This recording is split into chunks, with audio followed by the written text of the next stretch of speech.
نحمده ونصلي على رسوله الكريم اما بعد اعوذ باللہ من الشیطان الرجیم بسم اللہ الرحمن الرحیم۔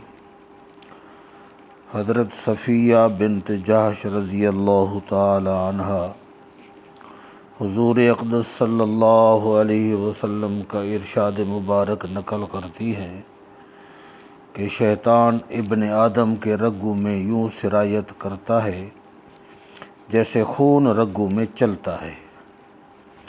حضور اقدس صلی اللہ علیہ وسلم کا مبارک ارشاد ہے کہ میں دعوت اور تبلیغ لے کر آیا ہوں، کسی کی ہدایت میرے اختیار میں نہیں، اور ابلیس بھی برائی کو مزین کرنے اور فریب دینے کے لیے پیدا ہوا ہے۔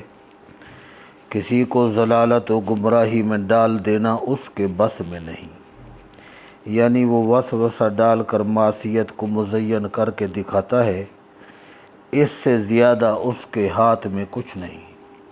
لہذا بندہ کو لازم ہے کہ وساوس کو اپنے سے دفع کرنے کی پوری کوشش کرے اور اپنے دشمن کی مخالفت میں پوری ہمت دکھائے۔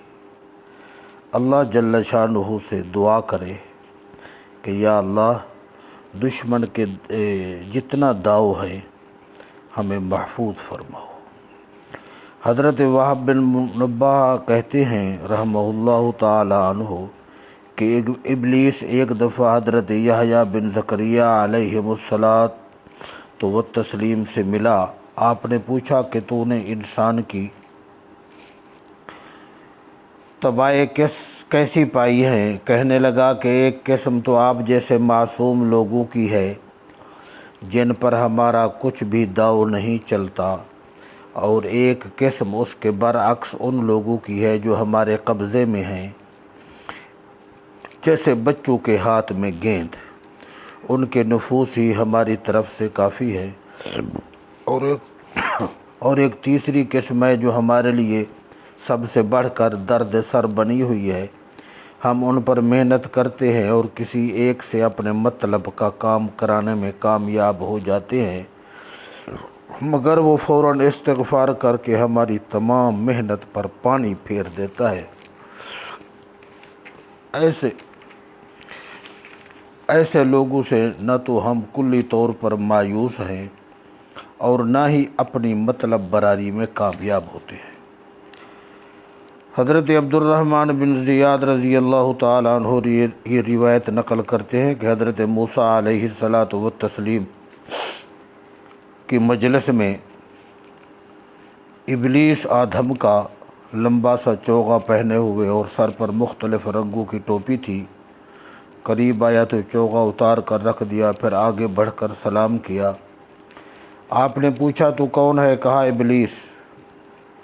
پوچھا کیوں آئے ہو؟ کہا سلام کرنے آیا ہوں، کیونکہ آپ کا مقام اللہ جل شانہ کے ہاں بہت بلند ہے۔